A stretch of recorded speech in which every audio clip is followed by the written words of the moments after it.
Hello there. What is going on, everybody? We are getting ready to talk some X-Wing. We have got a lot of stuff to talk about. I am sharing this out right now because this is, in fact, the way. I am told. I am told that this is the way, and the way is this. And it's not that way. Aerosmith told me to walk this way. But it's actually a different way. Which way is it? Well, we don't know yet. Anyway, that's a bunch of nonsense. If you are wanting to find out more about the future of X-Wing, this is the right place because AMG is going to be doing their one and only X-Wing stream here in about 20 minutes. So we are going to be watching along. We're going to be chatting, hearing some of our predictions. I'm curious if there's going to be a specific, a new wave kind of shown, or if it's just going to be the Razer Crest. They're also supposed to be talking points, so hopefully we'll get a little information about that, and maybe some a look at a Razer Crest card, a little preview of that, maybe something else too. Maybe there'll be some more stuff. This is the way.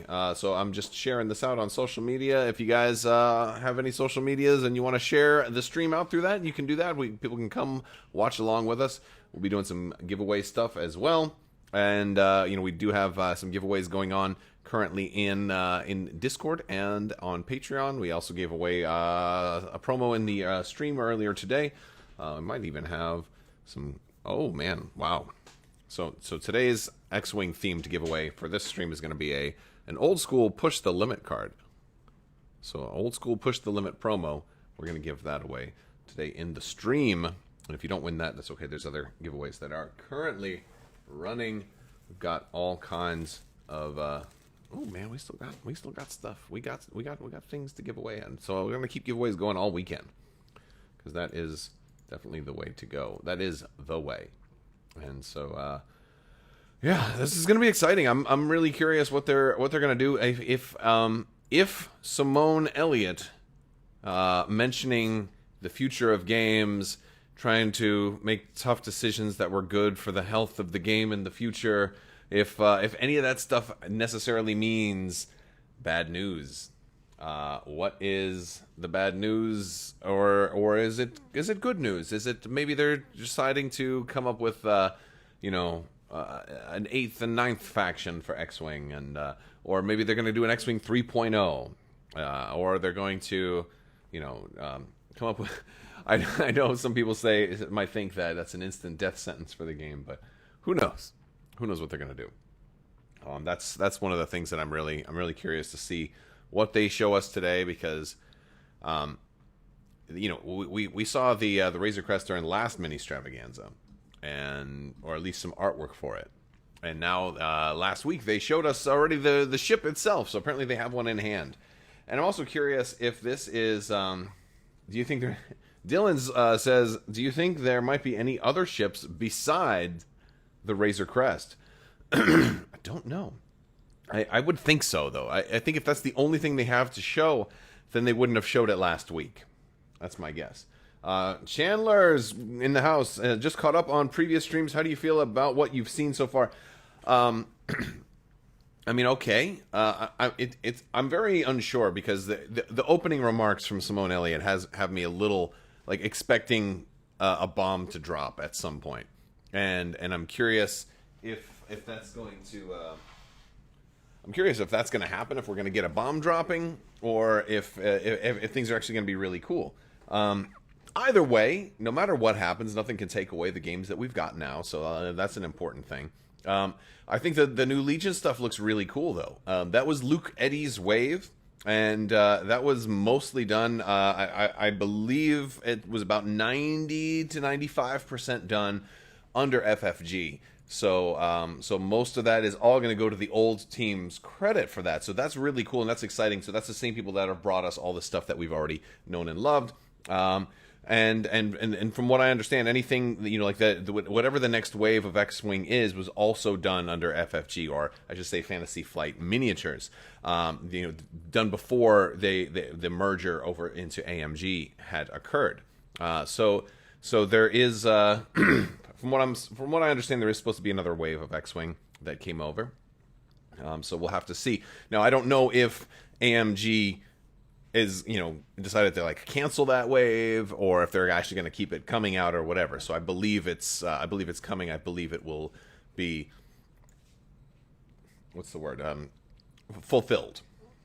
So that's cool. So that's what I think we'll get at least a hint of that. Now, I don't know what is in this, last Fantasy Flight wave of X-Wing, and if the Razer Crest is standalone or if it's part of this. I think it's standalone because, the way that some of the developers who've worked on this have talked about it, that I think that the Razer Crest was kind of designed in a bubble.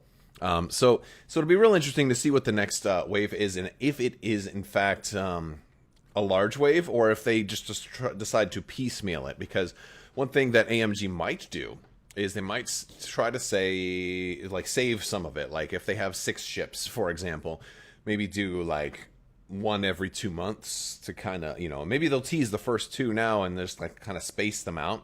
Some of the Legion stuff that, that we're supposed to have had already, like Yoda, I guess just got pushed back to like the end of November. So maybe now December, and if that, because it was like, I think November 30th or something like that, which is the last day in November. And sometimes that's just a placeholder for the next month. So, and if that doesn't happen, we might not even see it this year, which would be just kind of crazy. So I don't know what is going on with all of that. So let's see. Darren says, did I miss anything for Legion besides the possible Scum faction? That was, well, not possible. It's not called a Scum faction. From what I understand, they're going to be mercenaries that can work on their own or can work with other factions. So I don't know if they're going to have their own faction identity specifically, or if they're just going to be kind of like a non-aligned, like a mercenary kind of role. Like maybe like it's a new faction that's not a faction but can work together, which to me kind of, what's the difference between that and another faction? Let's see. I would love if they did new obstacles. Like they fave us a Star Destroyer as gave. Okay, we're having some typing problems there. A Star Destroyer is a huge obstacle, like for X-Wing. Like, well, that would have to be like a part of your playmat, and it would be the whole. You wouldn't even be able to fit an entire Star Destroyer on your playmat, but that would be pretty cool. I know a lot of people have homebrewed stuff like that. What's going on, everybody? We are going to be doing the AMG stream. We're going to be watching it. We're going to talk about it, get some of our predictions. I know the 2 big things that have been teased in art, and I think the 2 things that are kind of left feel like it would be the TIE Dagger and the TIE Dagger and the Resistance B-Wing. I don't know if those are coming or not. Sometimes the art can be misleading. Let's see. Also, Fantasy Flight Games has a stream coming next week, too. That is also exciting. So I guess we'll have to wait and see what they're going to be talking about. They are going to be doing. They're going to be going over the points adjustments. They're going to be talking about presumably the Razer Crest and possibly anything else. Now, one thing I think would be kind of cool is if they get that ship from Season 1 of The Mandalorian that was firing on the Razer Crest. It kind of had more like an advanced version of a Z95 Headhunter. It kind of looked like a bigger version of a Z95. And I don't know if we ever really got a whole lot of lore explanation as to what that fighter was. The other thing that I think would be really, really cool would be the Gauntlet fighter. I would love to see the Gauntlet, especially since Maul and bounty hunters and syndicates and criminal underbelly stuff is all a big theme. I think you could really justify having a Gauntlet fighter. It is a Mandalorian ship that Maul ended up taking, so you could easily get away with Mandalorians. You could easily get away with Maul, as being in a ship like that. That definitely works. So that's kind of what I'm looking for. I want to hear what you guys think, though. And we also, by the way, I want to give a shout out to today's sponsor for the stream. It's going to be Luxury Playstyle. Surprise, surprise. If you have followed me for a while, you've probably heard me talking about Luxury Playstyle. They have amazing Full Metal tokens. They have a whole new set of tokens that are coming out now, too. So if you haven't been over to Luxury Playstyle in a while, check over there. Brand new X-Wing tokens with more coming out soon. If you use code Crabbok VIP, you're going to save 15%. And also on orders of $35 or more, you're going to get your free Crabbok lightsaber nunchuck token. It's got the 5 on the front. It's got the 5 on the back with the red lightsaber nunchucks. You know, it's got glittery nunchuck. The blades are actually glisten with like a sparkly kind of material there. It's pretty freaking awesome, as a matter of fact. I mean, they're pretty cool. You're gonna get one of those for free with an order of $35 or more if you use that code. So you got to use that code. Plus, it's going to save you 15%.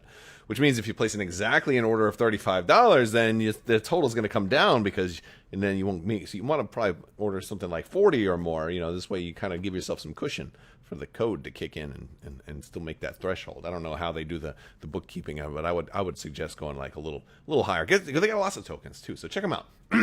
Anyway, smash that like button, yeah. All right, if I was acting like the type of YouTubers that my kids are doing, I'd be playing Minecraft and I'd be just screaming like, "Oh my God, you guys! He's gonna explode on me! Oh no, we gotta run! There's spiders!" You know, and I'd have to be screaming into the mic at full volume. But unfortunately, I'm not that. Well, unfortunately, because those people get like millions and millions of subscribers. Like, I don't even understand how all those Minecraft channels like do it. Like, they're crazy. They're just crazy. So we've got some interesting stuff going on right now. They're going to be streaming in about 10 minutes. So the X-Wing stream will start. We'll be watching it here as well. And of course, I will be turning off my mic. We'll be hearing them.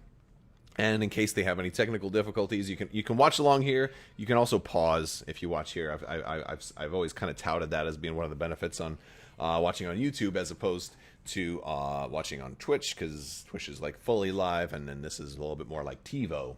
And TiVo is a lot better. Like Tim Tebow and TiVo. I'm surprised Tim Tebow never got a TiVo sponsorship, because that would have just worked out perfectly. Anyway. But, you know, what can I say about the greatest quarterback of all time, Tim Tebow? Anyway, let's see. Unspeakable is worth like 20 million. Yeah, don't be ashamed to use your kids for fame and fortune. I'll just have to set them up with. I had done that a long time ago. I set the kids up with a YouTube channel, and I was just like, no, I don't want to do this, because once they get into high school, somebody's gonna find it, and they're gonna be, you know, they're like, look at this kid playing video games, you know. And Minecraft will still be going strong by then too. That's crazy. You must be from Florida. Yeah, I'm a Tim Tebow fan. I think he's a very entertaining athlete to watch. I think that's the way I describe him, and I think he's a pretty cool dude. He seems like a nice guy. Let's see. All right. So you want another epic ship? Yeah, I think another epic ship would be in order. I don't know if they're going to announce that or not. We shall see. We shall see. I mean, certainly the Republic has an opening for a huge ship. So you know, the CR9 or the C-70 Charger would be an awesome, consular class Corvette would be a perfect option for the Republic to get. But you know, that is the way it goes. That is the way we'll have to wait and see. We have only about 8 minutes or so until the AMG stream starts, and then we're going to be kicking it off. So we're kind of tailgating right here. You know, get your grills going. Throw some stuff on there. Yeah, we never expected the Trident. I agree with you there. That's just a bizarre thing. And I thought for sure they would have done like the consular first, because one of the things that kind of goes into Tim Edgington. One of the things that kind of goes into one of these decisions on what ships to make is if it's got shelf appeal. If people are going to be walking by being like, oh, I need that. And you know what does have shelf appeal? Mini Crab. Mini Crab is here with us today. Come on, Mini Crab. Say hi to everybody. There he is. Let's give it up for Mini Crab, everybody. Put your hands together for Mini Crab. He's crazy, and he doesn't know when to shut up, so we need to get. Come on, get out of here. Say it with me. Say, I believe in fairies. No. So goodbye, Mini Crab. Shout it into your computer. Goodbye, Mini. There we go. We got rid of him. You guys did it. Yeah. So, funny story that goes into the making of Mini Crab. Apparently, Mini Crab's family wasn't happy with the sounds he was making, and they kept throwing things at him when he tried to record that. Jason Atkins, $5 super chat for the Mini Crab. Right there, brother. Thank you so much. Here's a quick Mini Crab for you, Jason. You get him back. You get him back. All right. All right. No, that's enough. All right. Um, more reprints. Yeah, I don't know what's going on with reprints. I mean, so yeah, it's weird. Any chance you have a video on how to play the Pokemon game? I'd like to dominate my son and become a Pokemon master. No, I don't. We tried learning that one time real quick, but then my kids quickly just decided to make up their own rules. And they're just like, no, this is how you play. I'm just going to lay down this one, and you lay down that one. And then they just go kind of crazy with it. I'm like, but that's not the rules. All right, whatever. So I quickly forgot how to play that. But yeah, dude, one thing we did do is we did a lot of Pokemon Go with the kids when we used to go for our family walks and stuff. That has always been a popular thing. Should put a dancing crab gif over that. That would be excellent. Did the gunboat ever get reprinted? No, I don't know if they ever will. I think it's going to be like one of those, like the great white Moby Dick that you're out there like in the toy stores looking for, trying to find them on eBay, wherever they might land. Like there was some weird stuff. I heard that like somebody at Asmodee ordered like a ton of X-Wing 1.0 reprints like the day before 2.0 was announced, and so they kind of internally, because the left hand didn't know what the right hand was doing, they got a lot of crazy stuff going on, and that's one of the reasons that led to such a huge supply and demand basically screw up, and I think that all kind of culminated around the time that the Raider and Saw's Partisans and all that stuff was supposed to be reprinted in 2.0. They finally said, no more reprints. We've got a lot of 1.0 stock. And I think that was the last time we've seen anything actually get made in 2.0, when they just decided to say, hey, we're not going to produce this. I'm like, but it's supposed to come out next week. You can't decide you're not going to produce something that takes a year to produce a week before it releases. If by saying that, you either are saying we never made it, or we did make it, but we're keeping it in the warehouse. So I still believe somewhere in Minnesota, there's a warehouse absolutely full of of Saw's Renegades, of Imperial Raiders, all in the 2.0 packaging. I'm sure that's all around there. All around there. Looking at some of the chat here. Lost Pathfinder says, as we move into 2022, we are excited to continue support for Star Wars X-Wing by reprioritizing reprints of ships we have not yet reprinted, but don't have any new products in development. Because my dog is barking like, Hera, what are you doing? Chill out. Hera's crazy. People are taking out their trash tonight, and so she sees people walking out to the street, and she thinks they're coming here. Hera's trying to protect our family. So, yeah. Do you think we'll ever get a Legion Scum faction? Or do you think the Legion Scum faction will get a starter box? I think we'll get something like that. I think that would make sense. I guess we're gonna have to wait and see. If it is a dedicated faction, then yes. If they're meant to be more of a non-aligned kind of mercenary that can go with other factions, then maybe not, because then you're more incentivized to buy them a la carte. Because even as a standalone purchase, it still would work. I think they're getting ready to start. I think they are getting ready, so let me just see what they have coming on. Nope, they have the wrong thing. Yeah. So they're getting ready to get loaded up. So we're gonna be switching over soon. And but they have their slide up for the following thing. And that's the wrong thing to have up right now. So they're trying to do a painting stream next, and it's not supposed to be painting. So that's why you watch over here first, and once they're ready, then I'll swap over, and it'll be something kind of like this. Of course, I'll turn my mic off, and we'll hear them. But they're not doing the Knights suits of armor painting right now. They have the wrong image, it looks like. It looks like that's completely incorrect.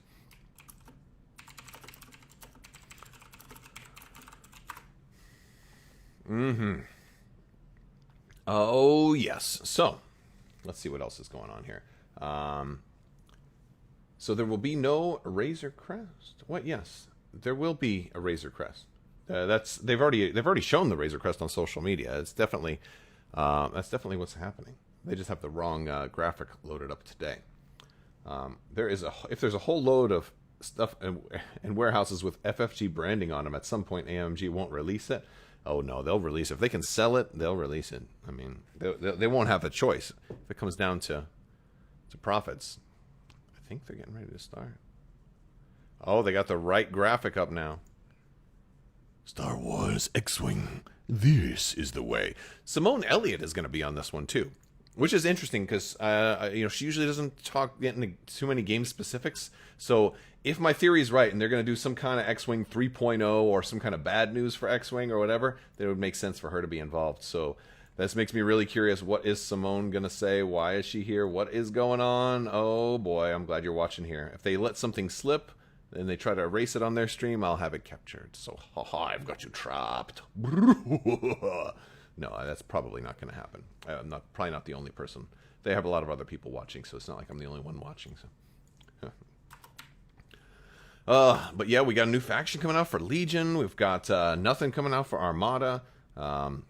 Maybe they're going to be like, hey, the next game is going to merge X-Wing and Armada, and they will now be Voltron, and I'll form the Head. And then I shall use the Sword of Omens to summon the other Thundercats.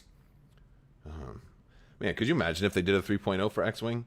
Like, as much as I think that, like, that sounds like it'd be really cool, like, I don't know how you do it with a whole new crew that, didn't... Well, maybe that's the thing. Maybe it needs a whole new direction, I don't know. You got to go eat dinner. All right, well, no problem. Go eat. Hey, grab your food. Tell your mom I said you can come watch at the computer this time. It's a special occasion. Mr. Crab said, tell him. I would even go so far as to say that Mini Crab says you could do it. There he is. He says you can do it. He's back. He's saying no. Stop it, Mini Crab. Go away, Mini Crab. But yeah, they're getting ready to start soon. They should be starting right now. So as soon as they start, I'm going to switch over. Here we go. I think. No, I'm going to talk while they're...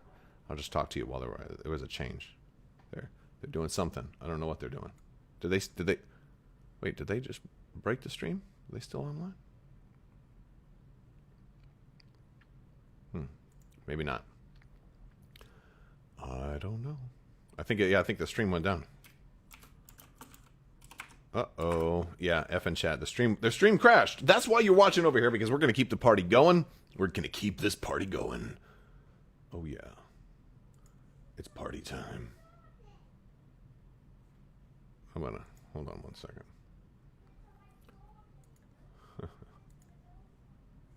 I don't know. Maybe... I don't know what kind of problem we're having.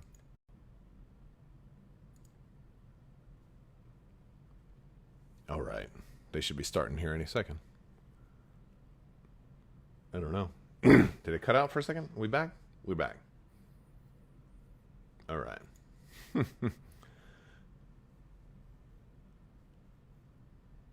So while we wait, we'll keep the talk. It looks like it's going to be Simone Elliott and Michael Plummer, Will Schick, and Preston Stone.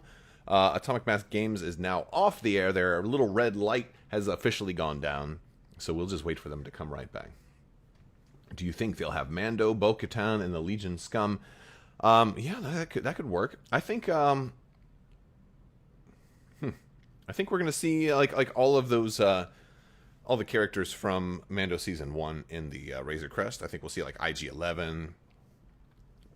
I think we'll see. Wait a second. Maybe the stream being dead means it's a sign. We are anxious to support X-Wing with streams, but we have no streams in development at this time. No, I'm joking. No, I'm not sure what's going on with them. I think they just probably had to have technical. They're back. All right, let's switch over. Room this time. So I'm definitely here. Yeah, we're here to do a whole bunch of really cool stuff for X-Wing. We're going to be talking about upcoming releases. We're taking a look at the stuff that is on the horizon next, following the last releases of this year, i.e. Razer Crest and a couple of other things I think everyone's going to find very exciting. I feel okay saying the Razer Crest because BK showed off an image of that once talking about this panel on social media. Then we're going to dive into some X-Wing OP news. We're going to talk about what to expect from that in the coming years and have some more information on like worlds and things like that are going on, especially given all the situations going on across the globe with the pandemic. And then we're going to talk about the points updates and the rules updates that are coming for X-Wing. We're going to be diving into what to expect from those documents that are going to be dropping here in the next week or so. And then last but not least, and I think this is the most exciting part, we're going to really be diving into what the future holds for X-Wing. We're going to be talking about a lot of the new product developments that we have and we're working on. We're going to be talking about what to expect for where we want to take the games next. this all kind of drives back into, if you were with us for opening ceremony, Simone Elliott, our glorious head of studio, talked a lot about our intentions to make these games not only survive, but thrive. And we have a lot of really cool stuff to share with you for some far-off reaching plans that we're working on right now, and due to our production timelines, you will hopefully see in the next 18 to 24 months. So with that said, let's go ahead and kick things off. Bring up that beautiful Razer Crest for us, please, if you would. This miniature is super cool. Let us just gaze at this beautiful chromed out spaceship. So, due to amazing timelines and how, as Schick said, 18 to 24 months, I actually worked on this in my previous role when I was director of licensing for all of Asmodee, and getting to make this ship obviously is super exciting for us. But more than anything, getting to be able to do this chrome paint job on this gorgeous ship that is so iconic was super cool for us. It is a beautiful miniature, and I cannot wait for all of you to get it into your hands. Neither can we. Neither can you. Well, right.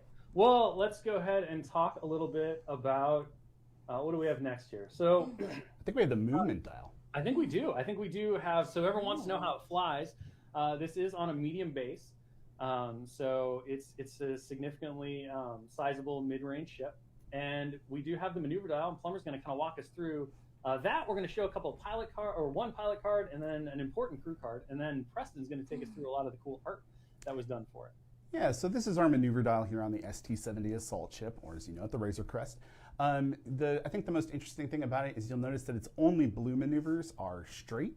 So one thing about this ship is that when it has those red tokens and you know that it's going to be trying to dump those off, it's going to be very predictable. So it's not going to be the most mobile thing in the galaxy, I guess I should say. But it does have lots of options. There are lots of different ways that this ship can maneuver, but they're not necessarily the easiest thing in the world for it to do. But the ship does have a profile that's going to let it last through some long-term engagements and kind of have that staying power, so it doesn't just disappear. So it's a little bit of a lack of mobility, and like the lack of ability to move dynamically every single turn without taking stress is mitigated somewhat by the fact that it's a tank. yeah, much like we've seen in The Mandalorian. That's correct. And speaking of the Mandalorian, Such a segue. Segue. Oh, it's beautiful. That's beautiful. It's all going according to plan. so we have this wonderful ship card to show you, which is of course the Mandalorian. So as you can see, the ship does have a very robust stat line with 7 hull and 2 shields. And the pilot ability on this one is the one that really gets me. As we know from the show, the Mandalorian is very used to being outnumbered. And with this pilot ability, while you defend or perform an attack, if you are in the front arc at range 1 to 2 of 2 or more enemy ships, you may change one of your blank results to a focus result. So this is going to give the Mandalorian a lot more reliability with his focus tokens and help him both when engaging, attacking, and defending. Yeah. Oh, I was going to say, Preston and I revealed this art piece many, many moons ago. Can you remind us who this amazing artist is on this fantastic piece? If I could see the piece, then I would tell you. I'm so sorry, Preston. It is the cover piece. Oh, that's Sergei Glishkov. Thank you. Sorry. He's awesome. Preston's eyes cannot see all the way into the studio as he is in Colorado. It's true. It's a long way to look. So, talking about the Mandalorian, so he obviously has this robust statistic line, but what really kind of pushes this ship over the edge is when he brings the child along with him, and we have that upgrade to show you as well. We have the child. And so this one reads, set up after placing forces, choose an opponent. They assign the merciless pursuit condition to 2 of their ships, which we will get to in a moment. Your force, lose the recurring icon. After you defend, if you suffered damage during that attack, recover 1 force. So this gives you some more staying power, the ability to use your force and retrieve it if it doesn't work. So when you're trying to spend your force so that you don't take damage and you fail in doing that, you get your force back, so you'll have another opportunity later. It's very interesting, a very dynamic and fun card to play with. And of course, it gives that merciless pursuit condition to 2 of your opponent's ships. So let's go ahead and take a look at that one. It's very simple and a nice little buff for your opponent. And it is just after you perform an attack, if the defender is equipped with the child, you may acquire a lock on the defender because they know they need to get that asset. They do. They need to interrupt his soup drinking. And the trouble with being the cutest thing in the galaxy. I Is everybody know. wants a piece of you. That's right. So this is gonna give your opponent a little bit more oomph while you're going through those force and stopping yourself from being damaged. Every time you attack him, you're going to get a lock, and then you're going to be able to reroll a bunch of dice or use your special attacks that require a lock. So gives your opponent just a little bit of an edge to kind of go against that massive stat line and pilot ability that the Mandalorian has. Awesome. Now I think we have some cool art assets for some additional things that were done with this ship and that we're going to see in the thing. So Preston's going to kind of walk us through those items. Sure. Yeah, so this is Pelimoto hanging out with her droids. This is actually this is a piece by Apollo Puglioni. He's done many a character piece for us in the past. Very cool artist. This is a neat opportunity that we had to depict a scene that wasn't shown, but it's a scene between scenes in The Mandalorian, and you can kind of connect the dots in scenes and guess that this would have happened. So this is a neat opportunity for us to sort of make up what happened between when Peli, discovered the child and then, was hanging out playing Sabacc. So I mean, I would play Sabacc with my pit droids. Oh, yeah, so, absolutely. It's a learning experience. They could teach me something.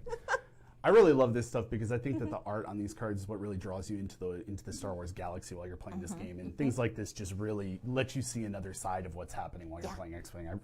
I love this piece. For sure. Yeah, it is a super cool piece. I'm glad you like it. Yeah. And I think, Preston, you wanted to talk about some sketches also. Yeah. Yeah. Show the man himself. Jake Murray, all-star artist, love his work, and I thought this would be a cool opportunity to show, some works in progress and how we went about selecting the piece that we went with. So we ended up going with that sketch A because it showed the whole narrative of what was happening, as well as I think it does a really good job of showing the characters and the action and the narrative. With B, you get the characters, not so much of the action. It's still kind of there. You get the narrative with C, but we're seeing the backs of the characters, so that gives you a little bit of an insight how we approach the art here. So And this is rare. We often don't show kind of this behind-the-scenes stuff, but I'm excited. Through this panel, we'll see a little of the stuff that Preston's put together for us. So with that, let's jump on to the next ship that we're going to show. One of the things you're going to notice out of all three of these things, which conform the next wave of X-Wing that you're going to see early next year, is that they all have a certain theme to them, and that theme happens to be Mandalorians. You've spoiled it. I know, I did. Maybe they couldn't figure it out, but I feel like they probably are onto us at this point. I mean, the title, So I'll be honest, when I first saw this ship printed out, as we were getting the paint master ready to send off to the painter and get painted, I was blown away by the size of it. It is a beefy ship, and it is none other than the Gauntlet Starfighter. Yeah, so actually, we have wanted to do this, or Fantasy Flight has wanted to do this years ago, but this ship, the Gauntlet, is at the maximum size you can really get to without being an epic ship, but it's kind of small for an epic ship, so it just took a while.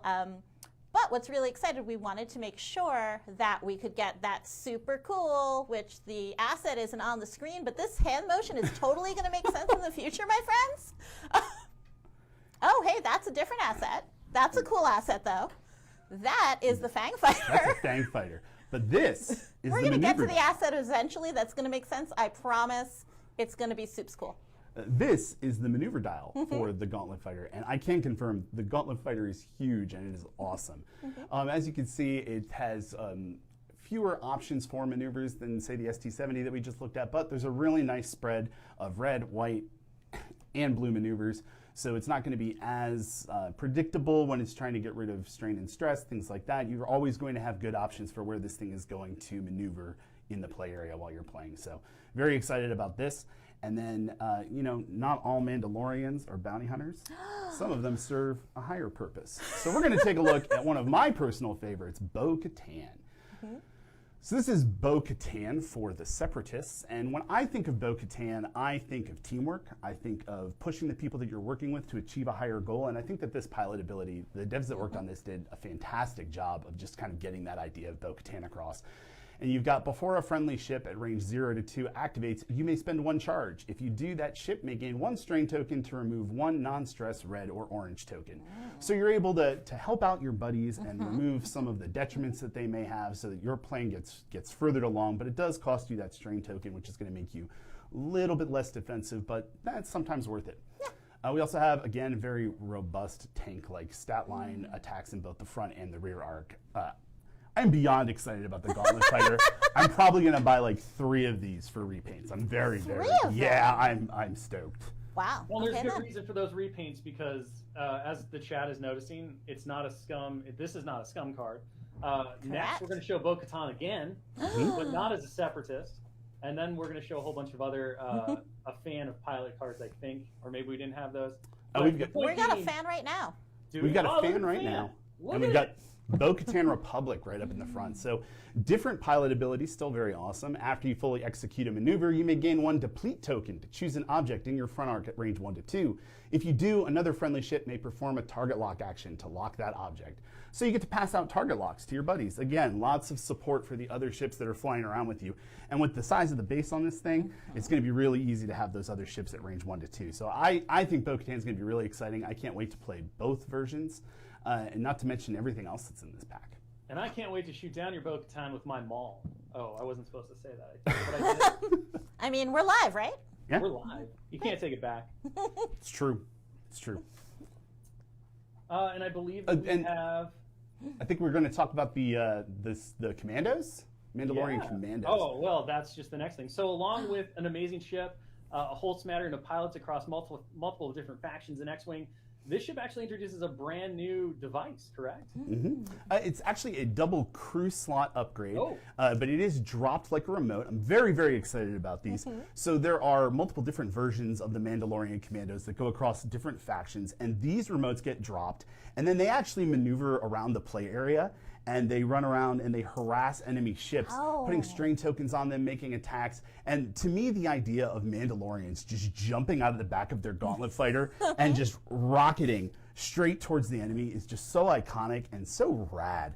I can't wait for this, just to have my little Mandalorian zooming around, harassing everybody. Like that is going to be the best. And you can see their stat line here. So they have attacks, they have everything that you would have on a ship. So they're just a little basically little group of Mandalorians flying around fighting a TIE fighter with their fists, and I love it.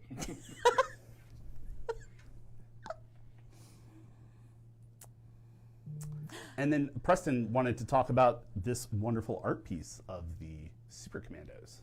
Yeah, so this is Ryan Valley doing cool things with the Mandalorian Super Commandos.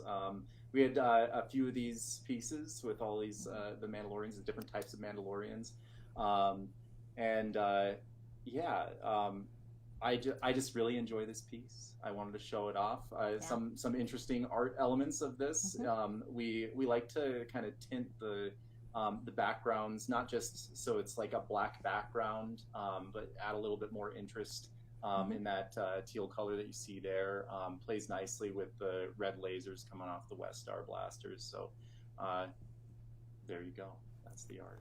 It's super cool, as always. I really like that Aurora effect, the blue haze. Yeah, beautiful piece. All right, and then the last product in this block that we're going to be specifically talking about is called Pride of the Mandalore, and it is a card pack that's going to introduce a whole bunch of new options that are, of course, Mandalorian themed, as well as some new Imperial stuff. And Plumber, can you walk us through kind of what to expect from that? Yeah, but before I do that, I know Preston wanted to talk about this awesome Fang Fighter art before we jump in. Just wanted to shout out Andreas Aparatos. He did a great job with this piece, and one of his few ship art pieces. Normally we have him doing likenesses on Legion, and I wanted to see what he did, and he just did a great job with the textures on this ship. Made it look sleek, made it look powerful. So, great job. Cool. Yeah. So Pride of the Mandalore brings new life to Fang fighters and Tile N fighters, and I love Fang fighters, and along with my 3 Gauntlet fighters, I'm probably going to pick up 6 more of those for repaints as well. So I think we have a slide of the ISB Jingoist, which is a Tile N fighter. This one, I just think the pilot ability is really interesting on this one. It's a middle initiative, so it's going to be engaging in the middle of your turn. But before you engage, you may choose one enemy ship in your front arc at range 0 to 1. If you do, that ship gains 1 deplete or strain token of your choice, unless it chooses to remove 1 green token. So when your low initiative ships are engaging later in the turn, maybe they need to plink down something that you've failed to take out earlier in the turn, you can go ahead and throw that strain token on them. Or if you're concerned about lower initiative ships that are going to be shooting later on, you can give them that deplete. This is just a really interesting piece to play with, you know, plans that maybe didn't go exactly like you planned, which is how my plans usually go. I was like, we would know nothing of yeah, that. of course. And so beyond that, this is one of the ones I'm super excited about. Go ahead and bring up Fen Rao. So we've got Fen Rao for the Rebel Alliance. Fen Rao is one of my favorites, and like I said, I love Fang fighters. I love the Rebel Alliance. So this is 2 great flavors meshed together for me. So this one's pilot ability is before a friendly ship at range 1 to 2 engages, if there is an enemy ship in its front arc at range 1, that friendly ship may remove 1 non-lock red token. So you've got more red token removal. Just very much Mandalorians are stronger together, right? You know, you bring them together, keep them close, and just dominate the opposition is the plan. Cool. And I forget what the next asset is. I think we got some art from. We have some Preston. Art from Preston. Oh man, Francisco Miara killing it with some of his character pieces. We had him do some. Well, normally we have him working on a lot of characters in Legion, and I brought him over to X-Wing because I knew that Sabine was going to be a special character. He's the artist to take it on. So yeah, iconic piece. Sabine holding up the Darksaber, taking on that role for the Mandalorian. Yeah, it's just I don't know. I don't know what else to say about it. It's just a really cool piece. Love the textures that he uses. Love his rendering style. Yeah, and the likeness on her, like she just looks. This is the Sabine that I imagine. Absolutely, she looks so powerful. Yeah. It's really interesting to translate the Clone Wars and also Rebels into a more realistic looking style. Francisco does a really, really good job of doing that every single time. Absolutely. Awesome. I feel like you have one more, Preston, that's for us to show. So this is Ignacio Bazan Lazcano. We have a few sketches to show, right? With this one, or no? We had hoped. We'll see if they come up. Okay. No, unfortunately, we do not. Tony's giving me the thumbs down. Oh. So imagine this. They're so cool. But imagine it was the sketch. Killing me. Okay. We will show the sketch somewhere else in the future. We'll verbalize it. Describe it. You know, just to describe it. Yeah. So we were looking at some sketches. This is one of the instances where like Ignacio sent in two sketches that were just A+, both of them. We went with this composition because there was just a really cool depth. It showed the Death Troopers in a really cool way, and kind of it added to the scene and let you go back in space and highlights that ship in sort of a more grand way than the other sketch was. But the other sketch was awesome too, and I wish you could see it. But maybe it might end up on Instagram stories or something, you know. Yeah, that'd be great. I can figure that out after. But yeah, Ignacio is an amazing artist. We'll be using him a lot more in X-Wing art in the future. Yeah, awesome. All right, so that wraps up this next block of X-Wing. You should be expecting to see all of this stuff hitting store shelves. We hope, again, as we talked about before, there's a global shipping crisis right now. Everything's kind of in flux. We're giving you our best information as we have it, and as it evolves, we'll give it to you again. But we're looking at Q1 of next year for this stuff. And there is one more wave that we'll be covering in the future as well. And that will kind of wrap up everything that we have gotten across the finish line. So everything that you've seen so far, has very much been in the camp of Fantasy Flight's work, and they've done an amazing job. And we've been very thankful to take their stuff and push it all the way through the rest of the pipeline. Yeah. And again, you're looking at Q1 next year. That's what we're hoping for. So let's dive in and talk a little bit about organized play for X-Wing. Obviously, we've had a crazy last kind of year/18 months. Locations have been closed down. We've been in lockdowns. We've come out of lockdowns. We've had vaccines. They haven't quite worked out. We've gone into this flux. Everything's kind of up in the air. But we do obviously still value organized play. We want to get back to a sense where we have gaming in stores where it's safe, providing that content and those experiences for players as well. And so the biggest thing that we first want to address, and Simone Elliott, our head of studio, is going to do this, is talk a little bit about our plans for Worlds given the current global situation and more of the competitive level, high-level organized play for X-Wing. Yes. So obviously Worlds is something that is super important to us, but what is more important is that we can do this safely, and because it's Worlds, it involves people traveling internationally. So we are not right now in a position to plan a Worlds or kind of understand when that is going to happen. The moment we can, we are obviously going to share that with you in advance. But right now, everything is just too tenuous. As I said kind of earlier in the opening ceremonies, like 6 months ago, we were all like riding high thinking vaccines and we would be in a very different world by now. Clearly we are not.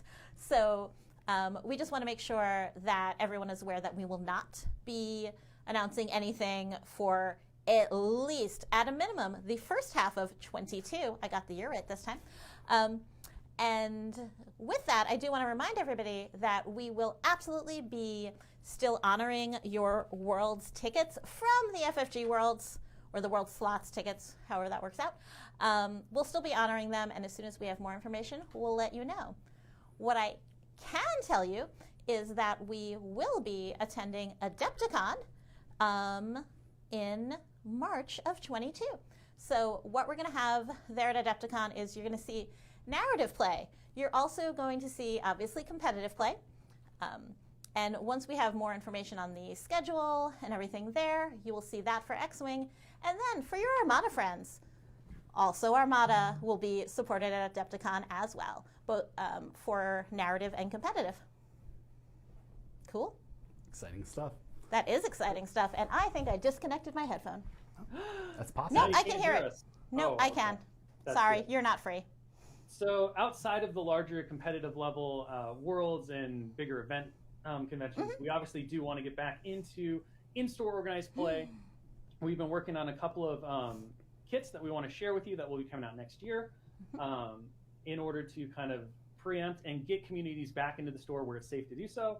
We also are going to be providing information and ways for people to participate in these kits without having to be in the store if their location is unable to have in-store play or people are not comfortable with that, depending on where we are, because again, everything is in flux and we don't really know what to expect. We're simply trying to make our best guesses to keep the community alive and vibrant and to make sure that everyone has chances to play with their friends, provided that their area is safe and secure to do so, because again, your health and safety is the most important thing to us. The first kit that you're going to see is called Aces High. This is a pretty awesome introductory kind of organized play event. We want these games to thrive. That means bringing in new community, having opportunities for new players to discover the game, learn the game, discover how amazing these games are, and then build out from there. So Aces High takes 4 pilots and has 4 players playing a free-for-all kind of format against each other.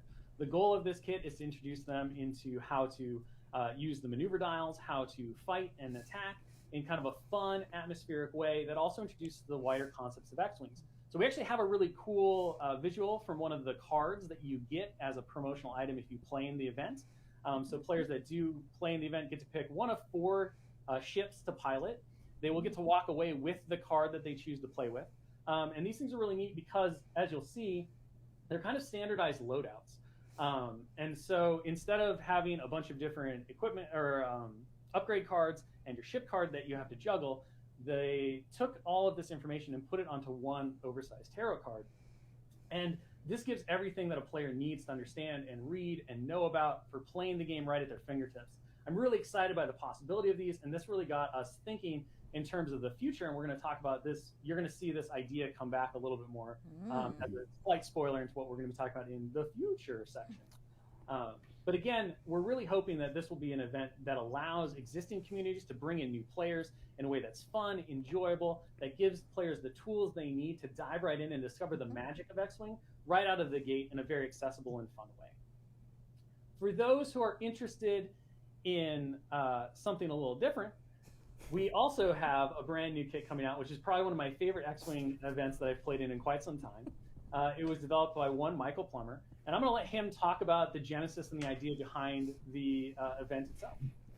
Yeah, so the second kit that we're going to talk about today is called The Droids You're Looking For.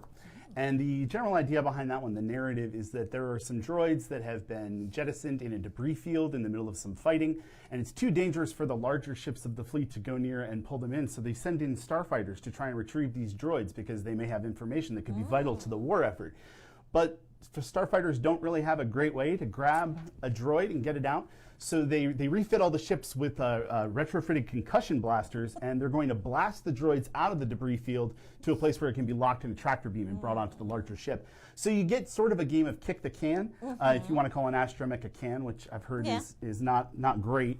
But you're going to kind of move those around the battlefield. The whole thing, it really focuses on that core of X-Wing, which is your maneuvers, making sure that you get your ships close enough to the astromech so that you can affect them in the way you want to while still fighting off the enemy ships. I think it's a lot of fun. I think it's going to be a great way to kind of introduce new players or even existing players to that maneuverability and planning all those things out.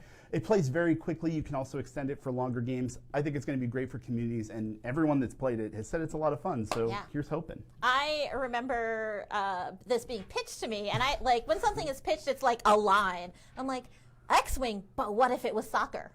Yes. So here we are, X-Wing, but what if it was soccer? And again, the impetus behind this event kit is not only to provide players kind of a different game mode to play with that can be fun and enjoyable. We're also really looking at, outside of the competitive level stuff, how do we introduce new things that freshen up the game that also provide inroads to new players? So you saw the kit before, which had the combined pilot cards. That was initially developed by FFG, just to be clear, and we're taking it across the finish line and going to be releasing it next year. But with this one, which is purely in the ball of developed under us in the new AMG format, we wanted to create something that was a different take on the X-Wing experience. And when we boiled it down, it came down to how do we have fun with maneuvering in X-Wing, which is one of the biggest components of it, and then how do we have a bit of lighthearted fun. Kicking the astromech around proved to be really enjoyable and a great time, and a nice way to take the core of X-Wing and have a slightly different experience with it. The other brilliance of it, as something is ringing really loud in my room, is that it's another great way to introduce players into the game because it really focuses on the core mechanics of X-Wing, the things that make it special.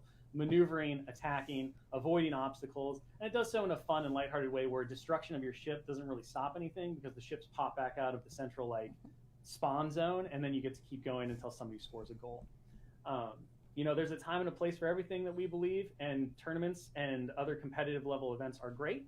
But if you want to bring new players in, if you want to introduce things, and you want to keep the game just alive and fresh in a different way, new game modes we find are amazing for that, and they work really well at a store level where communities are built and where they are nurtured and they grow as well. So those are going to be two kits that you can look forward to coming out next year. I'm excited for the players and everybody out there to get their hands on them. I'm excited for new players to discover the game through these. We're going to have a lot of fun, and I'm looking forward to all the things we get to do next as we continue to build out in-store organized play and look forward to more competitive level organized play as well.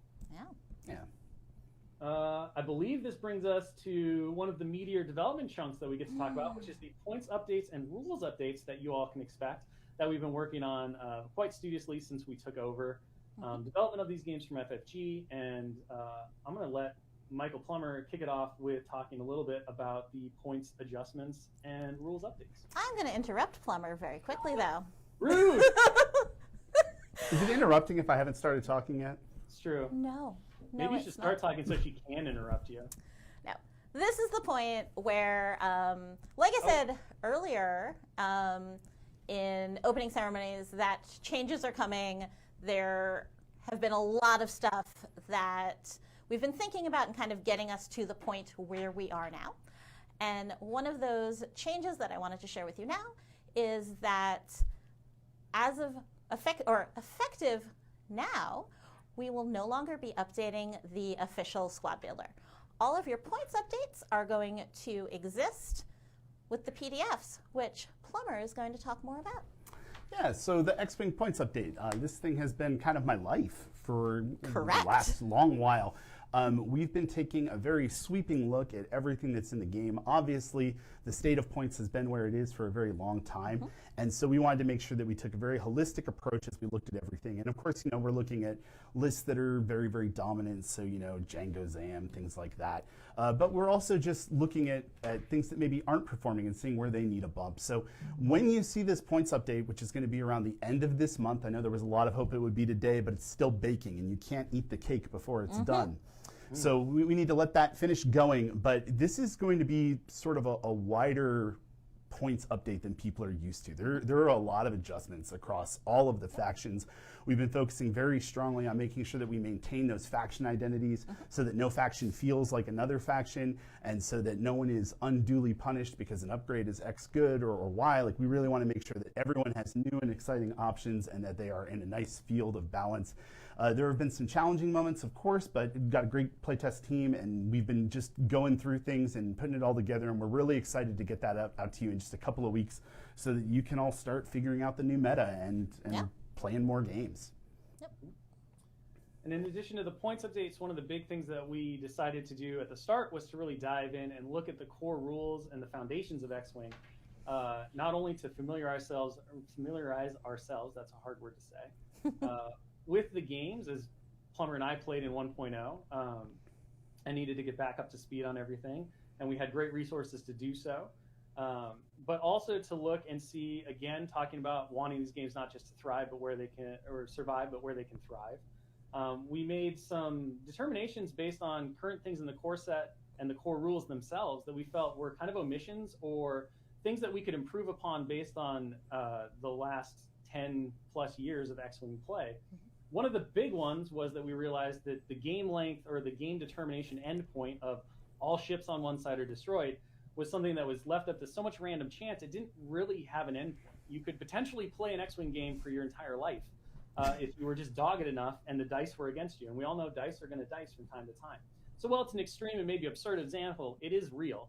And when looking at it from a new player perspective, we felt that it was really important not only to have a determinate end to the game to begin with that players could play for and that would understandably conclude the game. Having that determinate endpoint also really implements ideas that are found in the competitive level of organized play. Games aren't played typically to destruction. They're played to a certain point count, and they end at a certain amount of time.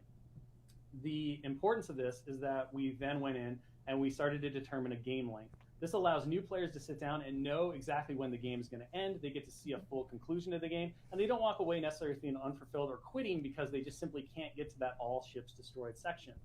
So we think this is going to be a really positive change for the game. It also opens up a wealth of opportunities for us to be able to start designing new scenario plays and things like that because we now have these game endpoints that are going to be common to the core rules of the game. And Plumber can kind of talk about how that's going to get implemented as well in terms of its scope and everything. Yeah, so we started to take a look at the way the games are played and about how long they go, and kind of where the numbers panned out is that we're looking at about 12, 13 rounds in a game of X-Wing. Just generally speaking, our experience playing the game, counting through rounds in old tournament videos, things like that. And what we kind of came up with is that around 12, 13 rounds. So we've set the base game of X-Wing is now going to be played over 12 rounds of play.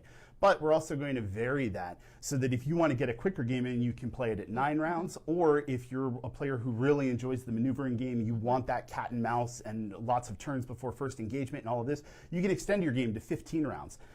It's going to be a determination you make with your opponent before you start the game, so you can decide if you want to play a quick game or if you want to have a really long extended engagement. Those are going to be options that are open to players because we think that having that option open to you when you're sitting down to play the game is the best way to move forward, but also just having that standard of 12, which feels really good. 12 rounds feels about right. You get to have a lot of really meaningful engagements. There's still time to maneuver around the table and make everything that happens in a great game of X-Wing happen. And we think that this is going to be a really awesome change and just, like Schick said, give people that determinate endpoint so that they can plan and know what's happening. And it really changes the way you think about the game as you play. For sure. And then the other really big one that we wanted to talk about was a little bit of, as we dug more into the points adjustments and everything that was going on, and we had some really great feedback from some folks who run higher level competitive play for the community and stuff like that. We wanted to take a really close look at the bid system. So bidding has been around in X-Wing for a while, but it opens up a lot of odd plays and some things that we didn't feel were really good for the longevity and health of the game. So in looking at how first players determine with the bid system, we decided to do something that will definitely be controversial, zero question. There will be people who find that it is shocking, and there'll be people that find that it may not sound good at the start, but through all of our data and observations and the discussions that we had with the critical feedback that we provided and the well thought out discussion points that we had, we've decided to remove the bid system entirely from X-Wing and go to a random turn order. And Plummer can talk some more about that specifically as well. Yeah, so when we're looking at the bid basically presents us with two big questions or problems, whatever you want to call them. And one of them is that you're able to build a list that gains a huge advantage if it goes second. And then with the bid, you're able to basically make sure that you go second. And then on top of that, you can also protect points from your enemy when you're using point scoring by basically removing them from your list through a bid, and then all of a sudden your opponent has points that they are unable to score. So we looked at a lot of options for how to deal with this. We started off with we had the idea of, well, what if we limit the number of points that you can bid? And really, we discovered that, if you tell people, well, you can only bid up to 10 points, well, all of a sudden everybody's just playing 190 points and you're randomizing anyway. So then we started to think about random player order, and we messed with that for a little bit. And then we pulled that out, and we started to think about the idea of deficit scoring, which is another thing that's coming in. And that being that whatever points are left over in your squad that are between 200 and wherever you landed, so if it's 197, it would be 3. Those points are going to be scored by your opponent. We started to play with when that happens. And as we went through all of these ideas, what we were realizing is that we were creating situations and play patterns that we feel go against the core spirit of X-Wing, wherein you would build a squad that is super survivable, doesn't want to shoot anyone, just doesn't want to get hit and score and win based off of their deficit. And as we looked critically at all of these problems and all of these things that we're trying to solve, the solution that we found was to implement this deficit scoring idea where your points are ceded to your opponent at the start of the game, anything between where you land and 200, and then also to randomize the first player choice. This means that we're going to be able to open up a lot of list building. You're going to have a lot of extra points to throw on upgrades or another ship into your list. It's going to make room for niche upgrades that maybe you wouldn't have thought about before, or that you can build around in a new and exciting way. It's also going to open up a lot of doors for us in development, like Schick was talking about. It gives us a lot of room that we can look at things like sideboards for organized play. We can look at changing the way that squads are built and when they're built in organized play. It also causes less problems for making scenario play and objective-based play, which is something that we're really excited about working towards and looking into in X-Wing. So that's the nickel version of what we did and how we did it. So yeah, like I said, I can already see in the chat, controversial. There are people who love it, there are people who hate it, there are people who are not sure about it. It's important to us that we take every opportunity we can and every moment that we can do with these games to make sure that we're making the best decisions that we believe possible for the longevity of these games. I want X-Wing to be around when I retire and hand this over to somebody else, as do we all, internally at AMG and everywhere else. And we don't do any of this stuff lightly. We take it very seriously, and we believe that this is the best course for the game's longevity and for it to thrive. And we're looking forward to this next step. So I hope if it sounds crazy to you and you really don't like it, you at least hold back, give it a try before you immediately denounce it. But I understand this is an emotionally charged topic. We all do. But here we are. We're laying our cards on the table, and we have a lot of exciting things planned based around everything that we're looking to do to make sure that this game continues to be a strong, fun game for the future that's going to have a robust and thriving community. That includes some other things that we're going to be rolling out next year and working on now, but will affect both competitive and organized play in general in the stores. One of the big things is X-Wing has a ton of cards behind it. There's so many upgrades. There are a lot of ships.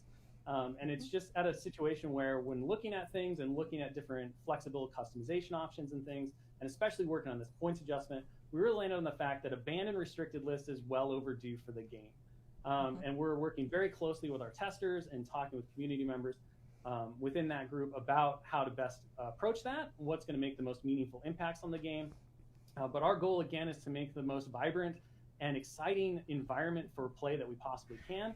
And banned and restricted lists are important. Every game, as we've talked about on many other streams before, is like a garden. You have to tend to the garden. You can't just plant your seeds and let them grow wildly, or otherwise everything goes out of whack. Sometimes you have to come in with trimmers and trim your hedges and mow the grass and pull up weeds and all of that different kind of stuff. So while it may seem extreme at some points when a card is banned or restricted, at the end of the day, it is done with the best intentions for the health and longevity of the game itself. And I think it will really help not only keep the game meta fresh and exciting, but also maintain a healthy state and not tie us into decisions that were made previously that may not have just worked out. A lot of times the best idea at the time turns out to not be the greatest idea. Certainly lived through that life, as has Plumber on the game development side, where you've been like, this is fine, nobody sees a problem with it. And then it goes out to the world, and a number of games that you could never replicate within the actual product life cycle happen, and something happens that you didn't foresee. So banned and restricted lists are really important for us to be able to address issues that come up that we didn't foresee. And it's our job to make sure that those items and those things that happen are as minimal as possible. Yes. And then the last thing that we're going to be working on, and we kind of mentioned this before, but we want to introduce more competitive scenario play into X-Wing. We want to refresh and make that game experience more tactically and strategically challenging, and make things more than just simply shooting down the other guy. Well, dogfighting is great and will always be a core of the X-Wing experience.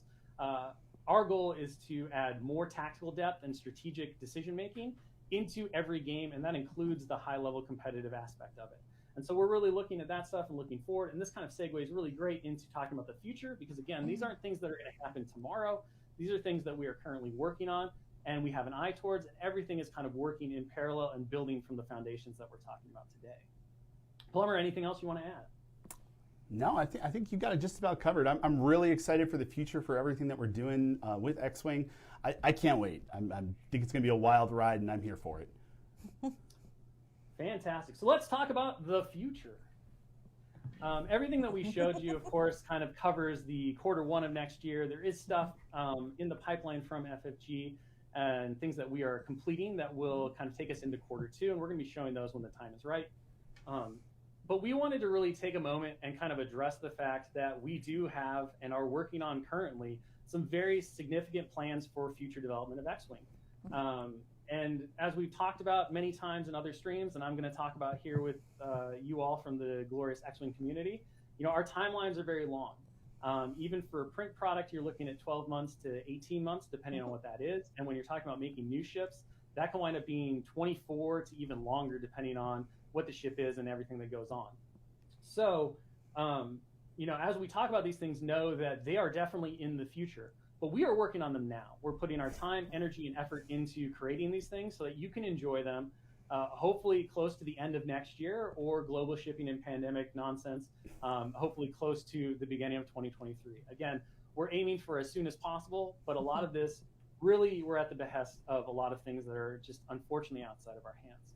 That doesn't stop us from putting all of our energy and time into these things. So the first thing that I'm going to talk about is we showed the Aces High card with the standard loadout for the ship.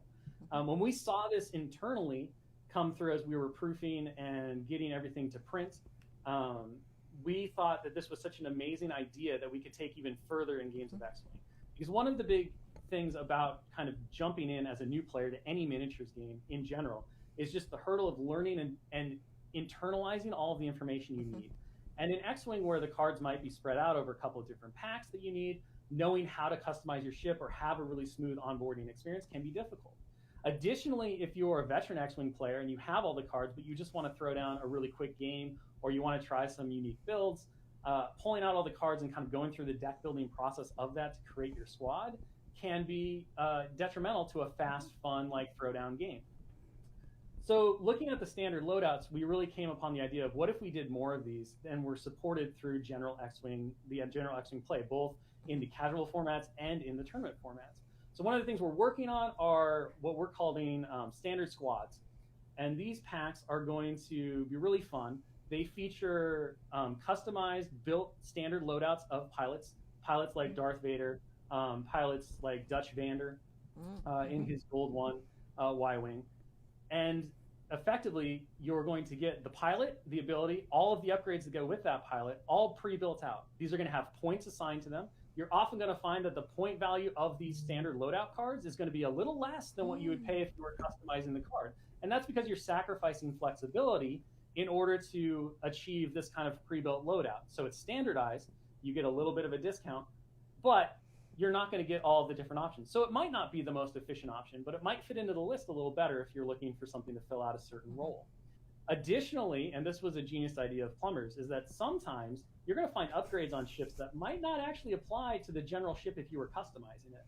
And this is a really fun way to kind of represent pilots or ships in their prototype phase, or to show like a very specific custom loadout that was done for, say, a Battle of Yavin. Again, these all add different elements that you consider when, do I want to build a flexible, customized version of the ship, or do I want to take the standard loadout? Because maybe it does something that it can't do otherwise that I find intriguing or unique to the strategic and tactical decisions I want my squad to make. On top of all this, the way that we're going to roll these out is we want to start with what we're calling themed battle packs. So the first two of these, which I'm going to spoil for you, are the Battle of Yavin. I know, she can't stop me. Usually me. It's usually me. Wow, go for it. They're going to be the Battle of Yavin and the Siege of Coruscant. These packs are going to feature approximately 10 new pilots per side. They're all going to be standardized loadouts. So you're going to see things like Red Squadron and Gold Squadron from the Battle of Yavin. They're going to have standardized loadouts. You're going to get pilots like Luke. You're going to see Dutch Vander make a return. You're going to see Garvin Dreves. You're going to see Darth Vader. You're going to see some Black Squadron pilots pop up and get new standardized loadouts as well. We're also, and this is kind of exciting, you might even see a couple of TIE interceptors in a prototype form. Don't tell anybody that I said that. I would never. On top of all of this, of course, if we have the opportunity to kind of hit these dramatic and exciting battles, we might as well put in some really fun and flavorful narrative scenarios. So, of course, in the Battle of Yavin, you're going to see a Death Star trench run scenario where you're going to reenact the attack on the Death Star and the last-ditch attempt by the rebels to try to blow up the Empire's super weapon. And then in the Siege of Coruscant, there's going to be another narrative scenario for that. We're really excited about the prospects of these products. We think they're going to add something that's really cool to the game, and we also feel like they're going to be great for players that are just starting out and looking for ways to dive in with their ships and have more options available to them that are very easy to pick up and play. So again, I think there's a lot of possibility here. We're really excited. Plumber has done some amazing work in developing the initial batch of these, and the scenarios that he's come up with seem like outrageously fun. And we're just starting into playtest on these as well. So we're very excited for all of that. And I think it's going to bring something really exciting to both existing and veteran X-Wing players, or existing and new X-Wing players as well. Okay, I have to ask Plumber if this is where the fun begins. Yeah, why not? This is where the fun begins. No, I was gonna not do it. I couldn't help it. I was holding it in the whole time. No, in all seriousness, when Chick came to me and said, "Hey, we want to do this thing," I nearly jumped through the ceiling with excitement about how cool this sounded. And I'm really, really hype about these, and I think that everyone's really going to enjoy them a lot. I love scenario playing games. I love the opportunity to make cool scenarios of things that I love, like the Battle of Yavin. So this is going to be really cool, and hang on to your seats. This is going to be awesome. I'm sorry. That's okay. Amazing. It's amazing. How do we miss it? Another product that we just started diving into full-fledged development with is a brand new campaign system. So one of the things that we wanted to explore more, and we really want to bring to existing players with a whole host of options from their collections, is new ways to play. Playing the basic game obviously can be very exciting and fun, but sometimes you want to do something different. Sometimes you want to see linked scenarios. You want to build and customize your own squadrons and your pilots. You want to tell a story like we see done so many times in so many different Star Wars medias. So we're going to be introducing a new campaign product. We're working on it now. Effectively, the idea is that players will choose their ships. They will get to customize their pilots over the course of several games, both narrative scenarios like bombing runs, blowing up supply crates, activating beacons, as well as more traditional dogfighting. As the game progresses, you're going to see your pilots reach the heights of glory or maybe get blown up in a sad, sad state of affairs. You never know. You're going to be restricted to specific loadouts and all of that stuff. So everything's going to pull in to tell so that the players tell their own epic Star Wars saga among their squadrons, and walk away with a roster full of heroes and maybe a couple of fallen sacrifices to the laser blast of the whole vacuum of space. Who knows? We're really excited by this prospect and possibility. Of course, campaign systems have always been kind of the gold standard of anything in a miniatures game community. They're ways to tell stories and forge narratives that you will live for the rest of your life and get to retell. And of course, the best part about these things is that you get to keep them and you can always bring them back out later on in casual games and things like that. I have so many stories about awesome games that I've played over the years, and I think the thing that makes me most excited about this is the idea that at the end of it, you'll have cards for your squad, and you can show people, this is my pilot. They made the Kessel Run. But in how many parsecs, Palmer? That's the important question. That's true, but we're yet to find out. And then the last kind of thing that we're really diving into initial product development on is one, looking at how to reprint some of the ships that didn't make the 1.0 jump and refleshing out some of those class and iconic ships and bring them into 2.0. That is, of course, a longer term project because we're talking about production timelines and everything else, but it is something that we definitely want to do. We know that not everything has made the transition, and we want to be good stewards of the game and of the communities and bring those things back into the new edition. And then it looks like I'm getting the cutoff, but luckily that's where we end. So, we got haha, Kevin, I got you, because that was my last point. We're done. We're done. But yes, so that wraps up everything. Michael Plummer, Simone Elliott, please take us out. Wow. All I'm going to say is this is the way. This is the way. Bye, friends. Bye, friends. Wow. All right. So that's a lot. That's a lot. I think we're going to start with the crazy first. So it's basically X-Wing 3.0, right? I mean, not maybe 2.5. 2.5 is probably a little closer. What do you guys think? Is that? I'm going to load up some of the images that I captured from this because, boy, oh boy, man, this was pretty wild. So we got ourselves a whole lot of stuff. The thing I think is most funny about this is all the different things that they said they wanted to add. Is most of it's stuff that's already in the game, right? So, like, wait a second. A ban list? You already have that. It's called hyperspace. You've had that since X-Wing 2.0 first came out. You know, what are you talking about? A ban list? It's already exists. It's always existed. A restricted list. I mean, well, you know, again, you just increase points. If you don't want somebody to have too many cards of this, triple its points. They definitely won't have more than, you know. That's the whole point of X-Wing 2.0. The entire point, since they didn't change the cardboard and they kept the cardboard problem, the entire concept of 2.0 was about being able to have that banned and restricted list through hyperspace and you know, an adjustable points format and not printing the points on there. I would say that's probably 3/4 of the point. The other bit was like, you know, mobile turret arcs and stuff like that. But yeah, so like that's why I don't know why they're pretending like they reinvented the wheel with like, we're gonna do a ban and restricted list and they're like, and we're gonna have these standardized loadouts. I'm like, oh, you mean quick builds? Or guess what? It also came with 2.0. Stop pretending like you invented that.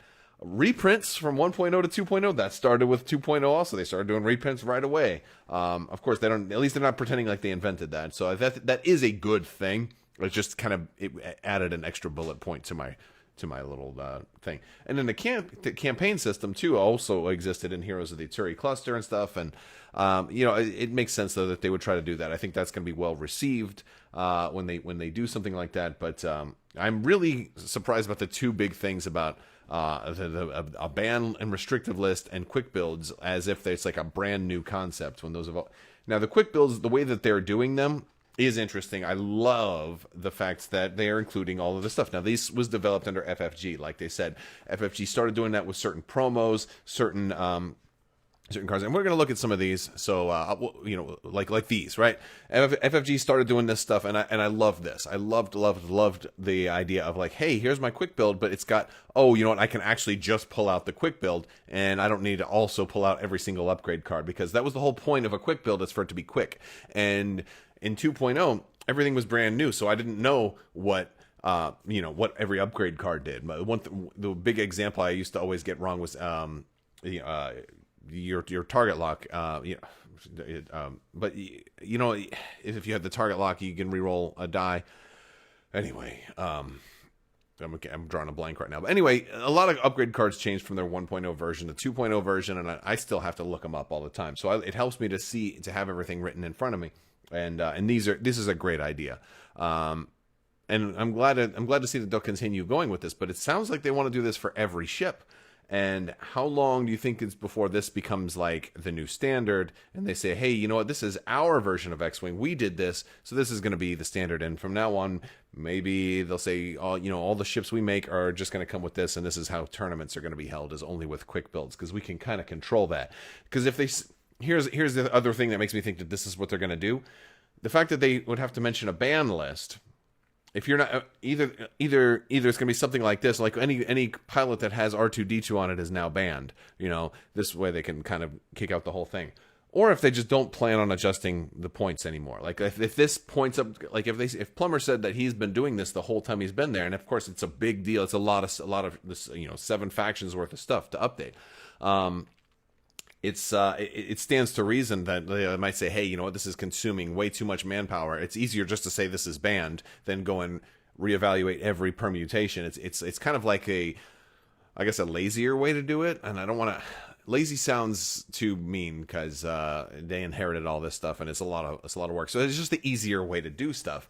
Problem is, you kind of throw away that complex engine that FFG developed. So that's But but ban a whole model. Well, they already banned the whole models with the hyperspace format, right? So, and of course they can also ban stuff from extended too. It's not like that's a new thing. So let's talk about everything that they walked through, because there's a lot of stuff. I mean, a lot of changes coming. We'll get to the changes. So they did give us a lot of stuff for the Razer Crest. So this is coming to give us the dial for it. It's got that 0 stop. It's got a 5K. It's not like they talked about like, its blues are straight. Well, there's lots of ships that have only straight blues. At least it's got 4 different blues, so it's got a lot of different space it can cover to clear stress. So that's cool. It's got the 2 Talon rolls, which is pretty good too, and it's it's got, you can go 1 straight all the way up to 5 straight. It's got medium base, so it's going to be decent. But hyperspace is just a game mode. Man would mean gone in any game mode. Sure, if you're playing by official game modes, they can do this. That's what the point system is. If something is, there's things that are not allowed in extended, right? Like those hyper gates, right? Those little ring gates that came with the ETA 2. Those aren't allowed in extended either, which is kind of like the same thing. And of course, any game mode is only if you're going by AMG's recommendations. Like when I play Marvel Crisis Protocol, I don't care what their ban list is, because I don't if I'm going to a tournament, then that's a different thing, but I don't play that one in tournament. So to me, it's kind of like the same thing. It's like 6 of one, half a dozen of the other. Nobody can tell you what you can and cannot play in your house, right? Nobody can tell you what you can and cannot play with your friends if you decide to meet up at a game store and play. If you guys want to play with the banned card, then play with the banned card. They can't tell you what ships you can't use. And like, if I want to fly Darth Vader in a TIE Advanced X1, then they can't tell me not to fly. Now, you might not want to play me, if he's on the banned list or whatever. But what I'm saying is, like, as long as it's not in a tournament, then who cares, right? If it's banned or not. Just I don't know. I don't know. Maybe I'm just kind of or maybe I'm splitting hairs here, but the point is, the point systems that they have both hyperspace and extended in there, and so anything to say it's banned from beyond hyperspace and extended, the only thing that a ban gives you on top of that means you can't even use it in casual games. Like, you can't even do it at home. That's the only distinction that a ban has over updating the hyperspace and extended lists. So And right, if it's only about organized play, then you should be using the hyperspace and extended formats, because those are the two that exist. Unless, of course, they're planning on getting rid of that altogether, which is, maybe if I'm reading between the lines, that's where this is going, right? Maybe that's where this is going. So let's keep going with as far as what they were showing us. So we got to look at the ST-70 assault ship. So I did not know that the Razer Crest was an ST-70 assault ship. And I thought for sure we were going to get that little ship that's behind the Razer Crest right there. I thought they were going to show us that. That might be in kind of the rest of this wave. I think they're kind of splitting this wave into 2 waves, because they showed us a little bit of other stuff. But yeah. If they're doing bans, they may just drop hyperspace. Yeah, that might be a thing. I don't think they're going to want to have to balance points for 2 different formats when they're not really, because AMG is really not as concerned with the competitive tournament environment, right? You could, that's kind of clear from how they discuss a lot of this stuff. That it's clear that they just want people to have fun. They only care about the casual play, you know, and they seem to care a lot more about the art and the beauty of the miniature than about the rules and the gameplay. So they were throwing out rules left and right? And so, and of course, that's sort of, they're more of an art studio than a gaming studio anyway. So that kind of goes along with what they were kind of saying. So, did they name the ST-70? Don't think that's canon. Well, I got news for you. Everything they do here has to go through Lucasfilm. So whether you've seen ST-70s show up before this or not doesn't matter, because that's now canon. Because they wouldn't have gotten this had to have gotten approved by Lucasfilm to show up in here. So I think the canon nomenclature is that it's an ST-70, but yeah, it had to have been approved through licensing for them to get this card made and to get it prepared to show to us. Or if not, they might be in serious trouble. If they just made that up and put this on a Star Wars product that they're planning to sell, then they would be in danger of losing their license. So I don't think that that's just an accident. So Mando looks pretty cool. The 3 attack, 2 agility, which is pretty good for a medium ship. 7 hull, 2 shields. It's got focus, evade, target lock, and red barrel roll while you defend or perform an attack. If you're in the forward arc of and at range 1 to 2 of 2 or more enemy ships, so a lot of criteria there, you may change one of your blank results to an eyeball result. So you got to take focus every time with this guy, right? Or maybe you have the this is how you know that this was made a long time ago. This was made before season 2, because they call him the child. Like, nobody calls Baby Yoda the child anymore. No, he's either Baby Yoda or Grogu, right? And pretty much everybody calls him Grogu now, because his name is actually Grogu, and they made a big deal out of him specific. And why is he only Imperial, Rebel, or Scum? Why can't you use him with the Republic? Because he was in the Jedi Temple. He was alive during that. He was a baby in the Jedi Temple. He was a little baby Yoda during the Jedi. All right, anyway. It's fine. It's, you know, canonically, this is where they want to place him right now. That's fine. They can do that something else with Grogu and put him in other things, too. So he's going to have a +2 force, which is real nice. After placing forces, choose an opponent. They assign the Merciless Pursuit condition to 2 of their ships. Of course, this does factor in to Mando's card. Your force lose the recurring icon after you defend. If you suffered damage during that attack, recover 1 force. So this is weird because this kind of changes. I mean, they could have just done charge with it, but it makes more sense for it to be force. And of course, after you perform an attack, if the defender is equipped with the child, you may acquire a lock on the defender. So this is what that old version of that target lock card used to do. It used to give you a lock after you attacked, but now it just gives you rerolls. So there you go, right? And they were showing a lot of art, right? So I kind of like that. A lot of this art for future cards, maybe a Din Djarin kind of crew or something like that. And then the Gauntlet Fighter, which they did not show us the Gauntlet Fighter, but we did get the cards. The card is better than, you know, at least we got the card. The FFG quick builds weren't taken very far. I hope they make it actually usable for veterans. Yeah, I think that's Fire Control System. Thank you. The chat, it comes through. I've been trying to come up with the name of that card forever now, because I stopped using it because I got frustrated with it. All right, so we got a copy of Bo-Katan for the Separatists. By the way, Separatists, Pre Vizsla's lieutenant. So this is Death Watch era Bo-Katan Kryze, and she's in a Gauntlet Fighter. Did Death Watch ever work with or for the Separatists?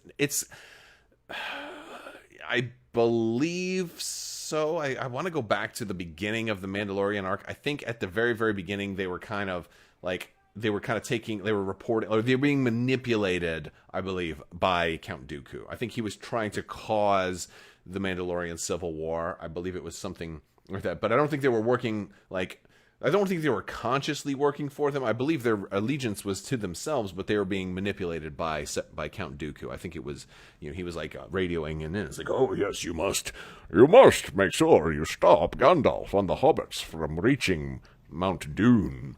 No, it wasn't like that. And that's the wrong accent. That's freaking James Bond. Anyway. I'll wrestle you with my left thumb. My right is much too powerful for you. So, Sean Connery, right? But, before a friendly ship at range 0 to 2 activates, you may spend a charge. If you do, that ship may gain a strain token to remove a non-stress red or orange token. So, she gives you a little bit of a friendly ship. And so that could be yourself, too. It doesn't have to be another friendly ship. So she can fly solo and be fine. Now I imagine this is going to be an expensive ship. It's got 3 attack. It's also got 2 attack out the rear. So it's got a lot of coverage, 2 agility. It's going to be a large ship. It's going to be one of the largest ships you ever had. So 2 agility on a really large ship is significant, along with 9 hull and 2 shields. This ship's going to have a hard time dying. It's also got reinforce. It's pretty good. Not going to lie. It's pretty good. So, yeah, we got a dial for it. It's going to have the stop. It's also going to have blue turns, blue 2s, blue straight 2, and blue 1 bank and 2 bank. No hard turns, though. I say turns. Do you think there will be a variant of the Gauntlet for every faction? Oh, I think so. Right here. I think so. We've been putting out today. Whoa. I know What are we doing? Oh, well, they started another painting stream. I still had my audio open in the background. But yeah, so Bo-Katan and different Mandalore. From the colors on these, it looks like there's a Scum version, there's a Republic version, looks like there's an Imperial version. I'm guessing that's like Gar Saxon, and then we've got different versions in there. So it looks like just about every faction has one. And of course, we know we're getting.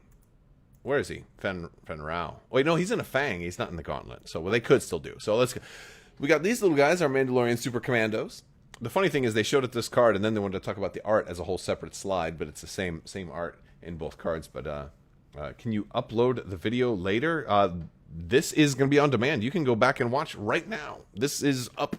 When I stream, it stays uploaded instantly, so you can instantly watch it later. But yes, all of my streams are on demand. I actually made a playlist called Mini Stravaganza 2. So if you want to go through my playlists, you can see the Mini Stravaganza 2 playlist, and all of that stuff is going to be there. But yeah. How big is the Gauntlet? They said it's the biggest large ship they've ever made. It's as big as they possibly could make one without it becoming a huge ship. So, and it just wasn't quite big enough to be a huge ship. So we've got our Mandalorian Super Commandos. They're gonna have to attack 2 dodge, swirling around on their little jetpacks, 2 hull and 2 charge, and you can relocate them. You can move them around. Look at that. You have to spend a charge, and then you can perform the attack. It's just so cute. I think you cannot attack if there are enemy ships at range 0. To perform an attack, you got to spend a charge. It's not recurring, so you're only getting 2 shots with these guys. But if you think of them more as a device that can fire twice, that's pretty cool. No, I think these guys are super cool. I just feel bad you're kind of dumping them out in space to die, right? Oof. I'm sure the narrative is they make it home okay. They make it home okay.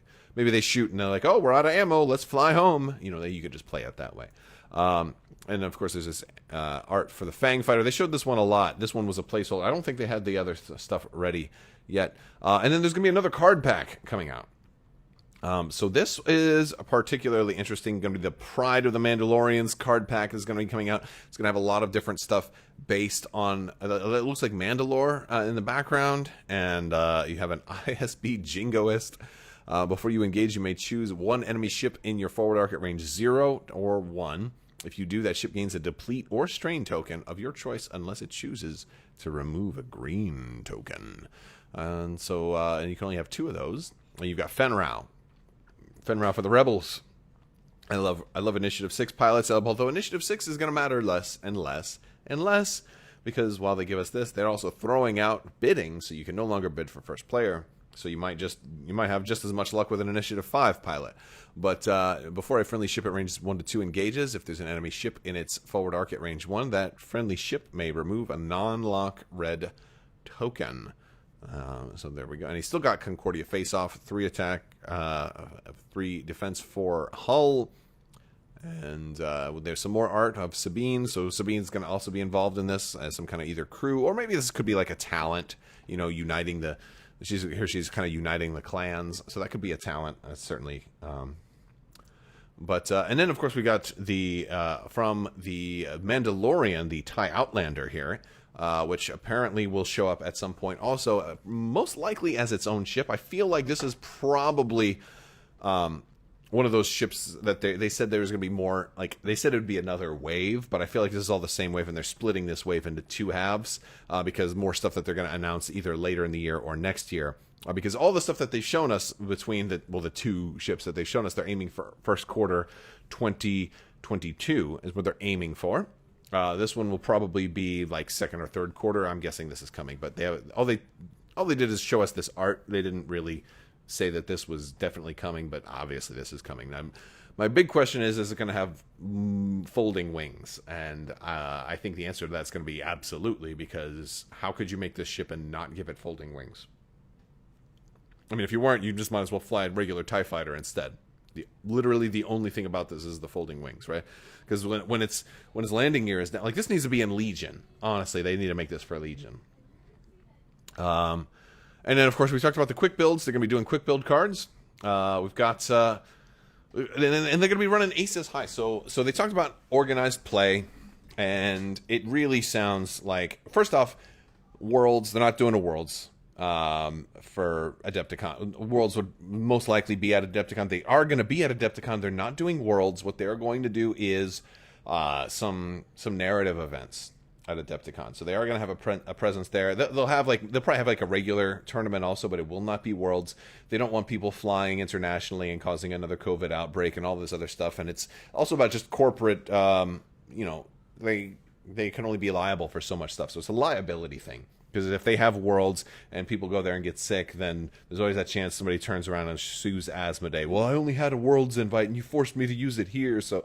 You know, or something like that. Who knows? It's legalese, and I can understand why they don't want to kind of sponsor or promote a world tournament during a global pandemic that just seems like it's never going to end. Anyway, enough of that. Please get vaccinated. So, Ayla Secura, pretty cool thing. They're going to be doing Aces High. Like, oh, that's another thing. It felt like they made it sound like they invented this. We've come up with this new thing called Aces High. You're going to have 4 pilots and you're going to fly it out. I'm like, guys, Aces High has been a thing for like 3 years already, right? Like, I remember I played it for the first time at Star Wars Celebration Chicago with a lot of other content creators and stuff like that. We were all hanging out in the game room at Star Wars Celebration, playing X-Wing, doing this. It was kind of like a secret little public beta test of Aces High, and it was a fantastic. You have a quick build, kind of like you're running this guy and you're running that guy, and there was no initiative. It just went around, and then all of a sudden it became an official format that came out in one of the card packs about a year later. And I was like, this looks familiar, you know. And it's been a format. It's been one of those alternate scenarios that, and it's been a great one. But like the way they talked about it was just like they came up with it, which was weird. Like they misrepresented. Like FFG created Aces High a long time ago. You know, and it's fun, but a lot of FFG people worked on this, and that's one of these. I believe these quick builds were originally created for, and they work really good for that. And it's a fun format, no doubt, because there's a true multiplayer. It's everybody in this big scrum. So yeah, Aces High is one of the things that they're looking at doing. And then they talked about droids you're looking for as a new scenario that they're doing. Basically, it sounds like Rocket League for X-Wing, where they're turning X-Wing into a soccer match where you fly your ships around and try to kick the droids or kick the can or something to that effect. Very, very strange. Jeff S goes, tarot size for these cards? Yeah, isn't it strange that they're like, hey, we're going to do tarot size cards right after Armada lost their tarot size cards. So like whenever they come back with Armada, if we can ever get them to come back with Armada, I really hope they return to tarot size cards, because those are the best, and I really miss the tarot size cards. They're so great.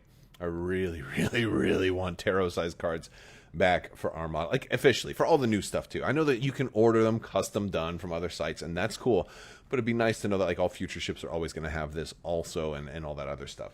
I think it'd be nice.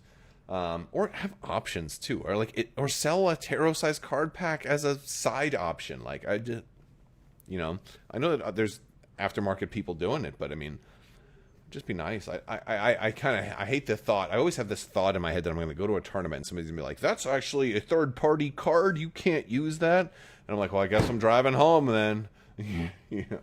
Anyway, I know that's unlikely to actually happen that way.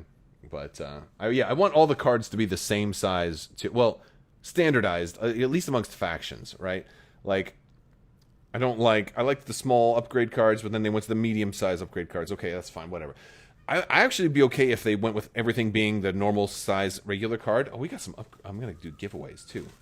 If you guys want, give me a hashtag. If you want to win an old Push the Limit. Now, this is more of a collectible and more of a novelty right now, because although AMG might create a Push the Limit, right?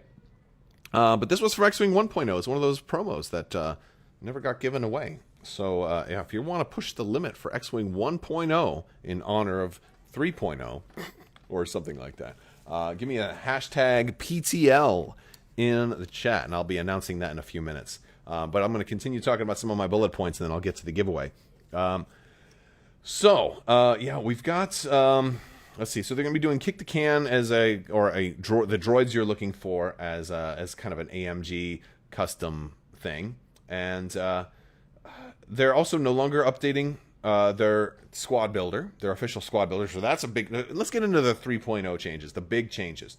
No longer updating the squad builder. It's only going to be done through PDFs. That's not a big deal to me. I didn't think that was a major change, because FFG barely updated it. Remember when huge ships came out and you couldn't even build a squad with them for like a year? Well, maybe it wasn't. It probably wasn't a year. It was a few months or something like that. Granted, you got yet another squad builder. So that's what I do. If you just joined up, is do hashtag PTL if you want to win the Push the Limit card. All right. So they're no longer updating the squad builder. They're just going to update the PDFs. And I have a feeling this will be the last time they update PDFs. I just have that feeling that they're only going to do points updates maybe once every couple of years. It's definitely not going to be every 6 months like it was originally promised under FFG. I think that's going to be an AMG thing. They're like, look, it takes Plumber forever to do this, and it's a lot of work, especially when you had a whole team doing it, and then you have one person doing it now, and that person also supports like 3 games. So it's just crazy. I don't think they'll do that anymore. They're changing the game structure to only 12 rounds. Yeah, only 12 rounds. Problem is, I feel like that's going to have unintended consequences. First off, how are you going to keep track? Are you going to use a D12? Like, keeping track of 12 rounds is going to be a pain in the butt. And I feel like when you limit people's rounds, they're going to take a lot more time with each turn. There was plenty of times in 1.0 when you're playing, and sometimes games could go long, but you play with a time limit. It was as simple as that. You just, if timing is an issue, use a freaking time limit, use a clock. But okay, whatever. I'm not even that opposed to 12 rounds. It's like that's a big change when you go from a timed game to a number of rounds. Because there's plenty of times where people would just like, all right, well, move, focus. Okay, I'm done. Now people are like, hold on. I need to really think. Should I consider boosting here? And like people are gonna. I'm afraid that's going to slow down the game, because now it's not time based anymore. It's a number of rounds. Of course, for a tournament, it might be both. But I know. Really quick little anecdote. I used to play Risk, and Risk would take forever, right? Risk could be one of those games that took all night long. Then somebody showed me Risk 2210, and they said, oh, it's only 5 rounds, so, it can't go that long. I was like, okay. It went even longer with only 5 rounds, because every single action and everything you did was critically important, because there was only 5 rounds. So it made even the quick turns ultra long. And so that's what I'm afraid might happen here with only 12 rounds. And they say a quick game will be 9 rounds and a long game could be 15. They're removing bidding entirely, which I have mixed emotions about. I never was super competitive with X-Wing, but I know that bidding is a big deal in a lot of other games. Yeah, that's... I mean, at least they're... I wouldn't say remove it, like, at the end. Like, I don't know when the effective... If this is effective immediately or what. Like, if there was a tournament planned for this weekend, is that impacted? Because if you already had your list and your playstyle and you've tested this and you need to have the initiative bid, you know, like, I'm curious how that's going to work. And they didn't really go into detail. Random start, right? Yeah. It sounds to me, because they said it's going to be random turn order, like it's going to change each turn. Like I might be first player this turn, but you might be first player next turn. And is it randomized every turn, or is it set to where it like we pass a token back and forth every single turn? Like Armada had that if you weren't playing with objectives for like its tutorial game, you would pass the initiative token back and forth, and that was good for learning the basics, and so make sure that on your learning game you learn what it's like to be first player a couple of times, and you learn what it's like to be second player a couple of times, and now you can move on to the main game. So this really changes not only the way tournaments are played, but the way the game was designed. Like a lot of ships, cards, and stuff like that are really kind of you know, played and designed around the concept of bidding and potentially having initiative or being a blocker. A lot of initiative 1 ships are there so that they can move first and get in range of other stuff. And so like this, I have no idea just how many mechanics, builds, ships, and upgrades and combinations are going to be seriously impacted by this change. So this is really interesting. So they're getting rid of bidding. They're coming up with the banned and restrictive list, which, again, I don't see the reason for doing that because you have the hyperspace and extended formats in those PDFs. You have all of that stuff available as a system already. So I feel like if they're talking about doing a banned and restricted list, that means they're probably not planning on updating. They're probably not planning on updating stuff anymore with those points. So that's my guess there, is that this will probably be the last points update we ever get. That's my guess. We'll see. Or at least for a long time. Because it's a lot easier just to say, oh, okay, well, Boba Fett's banned then. Did Boba Fett win the last tournament? He's banned. Can't run him. You know, he's banned for this year. You know, and that would be a real bummer too, because like I think at least the way they do, like with Marvel Crisis Protocol, like it's like if they ban it, it's banned. And the only way you can play it is if you're playing like at home. Like if you play it in a store, I think they send police out to come pick you up and bring you to jail, bring you to board game jail. No, but yeah, so like a ban is just so much more final than it just being kind of phased out for 6 months or having its points increased. You know, and that was one of the main points of X-Wing 2.0. was having that points increase. So that's interesting that they want to do that. And how does a restricted list work, right? Like, are they going to say, like, you can only have 2 TIE fighters in a list or something like that? Like, you know, I'm curious about that because you already have a system for that. It's the little dots in front of certain things. So they're looking at assigning dots to things that don't have dots. And that's, you know, like, again, it's starting to feel like an X-Wing 3.0 with all of this stuff. They also talked about objectives. This is weird, right? They didn't want... They said, look, here's how you know how they really feel about stuff. As Will Schick's like, hey, look, we know that people like dogfighting, and the game's going to, at its core, that'll always be the thing. But we really want to do more objective stuff. So even in tournaments, when you're playing, there's objectives, and it's all about that. And I'm like, okay. Sounds like you're making a whole new game. Sounds like you want to throw out X-Wing and just create a whole new game. Because X-Wing is not an objectives-based game. And to try and do something like that, I just don't know. I mean, look, Armada is a good balance, and Legion are good balances of games that have objectives, but it's also got the deathmatch stuff. Like, there's still a lot of shooting and blowing up stuff, but the objectives can and will often win you the game or lose you the game, especially if you ignore them.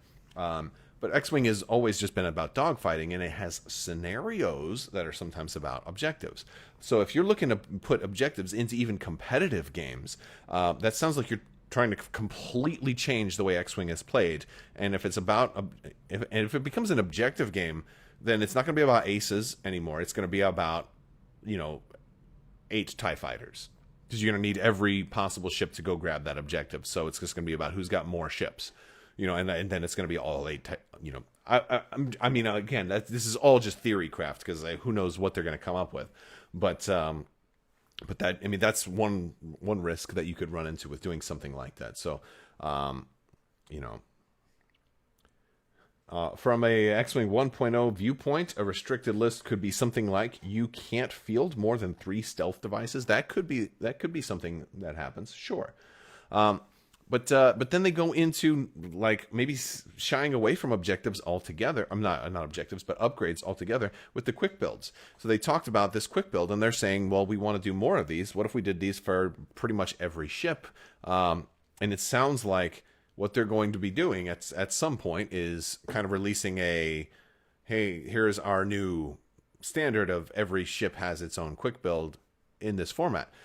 Look, that's a cool idea, but with all these other changes, at that point, is that just going to become the standard? Is like, I don't know. There's so many things that you're like, wait, how far are they going to take this?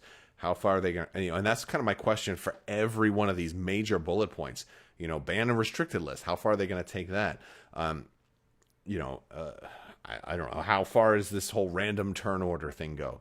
How far are they going to take the quick builds? How far are they going to take objectives? A campaign system. Well, we already have that with Heroes of the Aturi Cluster, but that's still cool for them to, we've been saying forever that they should do something like that. Hopefully they give a shout out to Heroes of the Aturi Cluster, since that was so popular with so many people and is kind of recognized as like the universal standard for X-Wing campaign mode.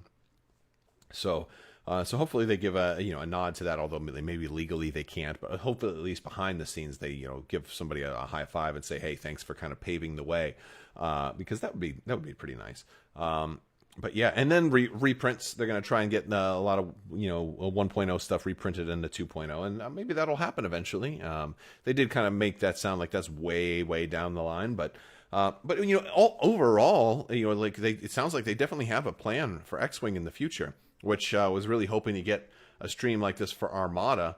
So they did. Speaking of which, they did mention Armada would also be supported through competitive and narrative play at Adepticon. So that is also pretty cool. So at least they did mention Armada like twice so far in the streams, and Simone Elliott was the one to kind of do it both times. So thank you, Simone, for representing. I appreciate that. So she's mentioned Armada at least 2 times so far during the first day of Mini Stravaganza. So it was more than I was expecting. That's at least 1 time more than I was expecting. So that's a kind of a good thing. Yeah, and so this is, so Andrew Cook brings up an important thing here, because we're gonna go into the chat a little bit, because this is I want to wrap this up and let you guys kind of get on with your evenings. But yeah, with all of these changes, I can see why so many have felt they had to let all the FFG people go. Different design philosophies. This is huge. This is a ton of changes. It's a whole new game. It sounds like that they're, and I think this is probably just the first step in what they're going forwards in the future. I'm not super crazy about this stuff, primarily just because, if you're making all these changes, maybe it should just be a whole new game, or a 3.0 or something like that. This does feel like a 3.0 to me. If somebody's going to buy that X-Wing 2.0 starter, and if they read the rulebook, they're going to be drastically changed from how the game is actually played. And that's that could be problematic, So hopefully they have a plan to kind of put inserts into all future reprintings of like all kinds of core sets and starters, Hey, Crabbok, come they can't put all 3 games into one. I think you mean how come they can't put all 3 games into one? Oh, they've done it. It's called Star Wars Rebellion, and it's the greatest board game in all humanity. You should check it out. Yeah, let's see. It's bad enough. It'll either kill the competitive game, or people will start to get used to the old system again. Maybe. I mean, yeah. Wouldn't it be funny if people just said, "No, forget these. We're going to keep using FFG's rule set"? Wouldn't that be funny? If the community did that, I don't know. The initial statement did say that Armada would be supported in organized play. I wasn't surprised they repeated that today.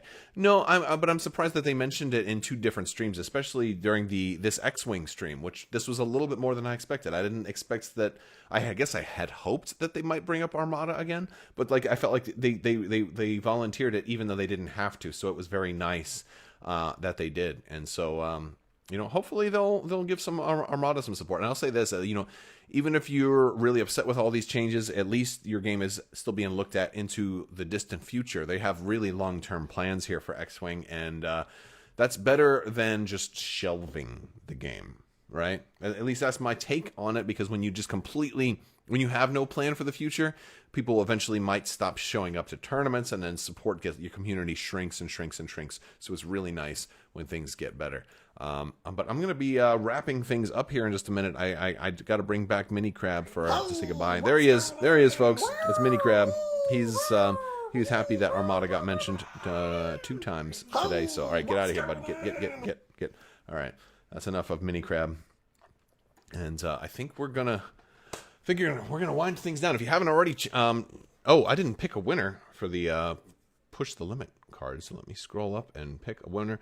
Winner's going to be Philip Giallo, Gialo. Philip Giallo, congratulations. You won the PTL, the Push the Limit card, so shoot me an email at mailcrabbok@gmail.com, and we'll let you go. But yes, I've talked to many people behind the scenes and said, are they going to do a 3.0? And they said, no, that would be a death sentence for the game. So clearly they've just done a 3.0 without calling it.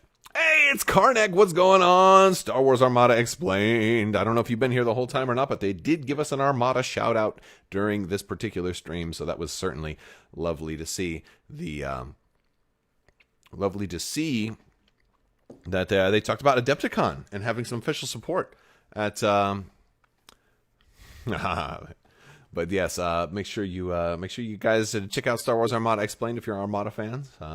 Yeah, just showed up. You've heard the news. I do plan to go watch what they said. Yeah, basically they were talking about some of the plans for our. They're really changing X-Wing. Like this is almost a 3.0 for X-Wing with all of these changes, and some of them don't feel like they make sense, like a banned and restricted list for X-Wing, even though they already have hyperspace and extended formats, which they can just shuffle things out. There's already a formula for that. So that's just like, I feel like they're saying we would like for X-Wing not only to have damage, but to have critical damage as well. So what we're adding a critical damage to one of the sides of the red attack die, so that when players are attacking, they can in fact roll critical damage. I'm like, that already exists.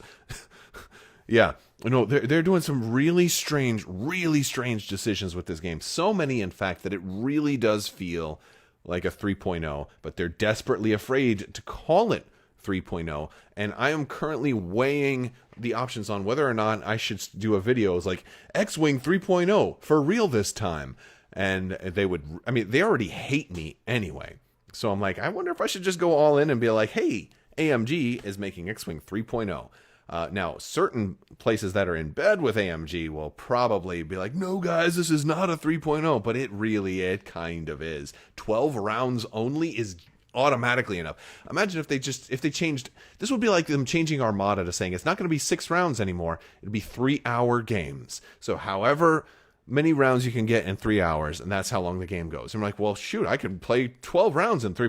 Call it 4.0. Yeah. Removing bidding altogether, you're just going to randomize who's first player and second player. The game wasn't designed for that. The whole game is balanced around, assuming that somebody is going to have initiative. And so if you're going to just randomize initiative, well, just freaking random.